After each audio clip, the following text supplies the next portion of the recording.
At this point, you can smell the rot coming from the wound.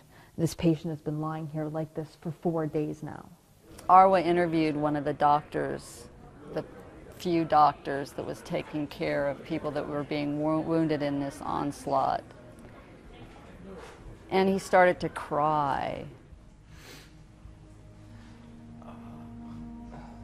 طبعا هاي حالة عاشت، هذا الإنسان عاش ما زال طيبا. معظم الحالات التي تصلنا بث الأطراف بتلاقي الحالة عم يموتوا بعد ساعة أو ساعتين لأنه ما بنقدر نسوي لهم شيء. Here's one doctor, one man in there crying out on a daily basis that he needs help, his patients need help. He's seen who knows how many people at this point in time die because he can't give them what they need. Lack of equipment, lack of experience, lack of medicine, and they can't get them out. The clinic is really many clinics spread throughout the city, and moving from location to location is perilous. This is how they have to move around just a short distance to get from one location to the other where they have the patient. 6 patients were killed in this building after a strike. The shelling is relentless.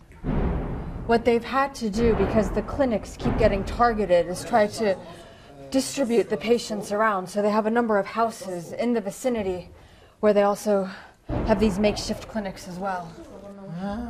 What's it like filming that?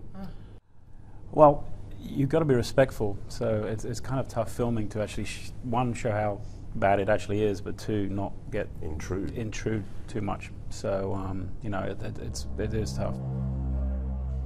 Every patient is desperate to tell their story by any means possible. This man tracing the shape of a tank on the wall. This here is Abbad, and he's been drawing, trying to explain to us what happened because he's in so much agony he can't speak. He is one of the cameramen who goes out, risks his life all the time. It's some of his clips that we constantly see posted to YouTube and broadcast. And he's been drawing 2 tanks and explaining how he was moving down the street across from them when they fired at him. I've seen injuries and wounds equally as nasty in my career, but I think what really struck me was the fact that they had nothing. A few medicines and dressings and stuff on shelves. Other than that, there was nothing to deal with the kinds of wounds that they were getting.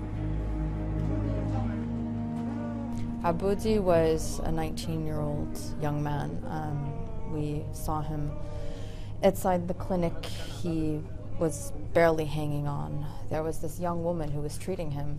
She was just 27 years old. She also was a volunteer medic. They just had 2 weeks of training.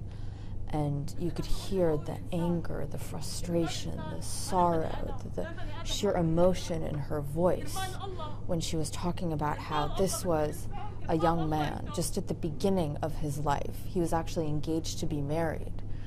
And he had volunteered to help the wounded, and all of a sudden he'd found himself in the hospital bed as well. والله طفل اجى لهون ليساعد العالم صار هو بده مين يساعده.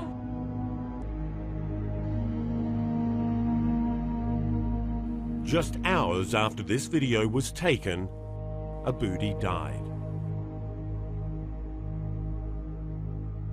As did the 30-year-old with the severe head wound. You get angry that people have the capability to do this to one another, that people are suffering, and that there's nothing that one can do to ease their pain. There's no way to fix their situation. But there is some good news. At least 2 of the men in the CNN team's report are alive. Abad, who communicated through drawing, made it to a hospital in Lebanon. So too did Mohammed Noor. He did actually manage to get out, but not in time. The last I heard was that, yes, his leg was going to have to be amputated. What may never be known are the fates of hundreds of other people who were unable or unwilling to flee. It was so indiscriminate, it was so widespread, and it's hard to put into words, but every single person that you meet there has gone through something so horrific. No other human being would ever want to go through it.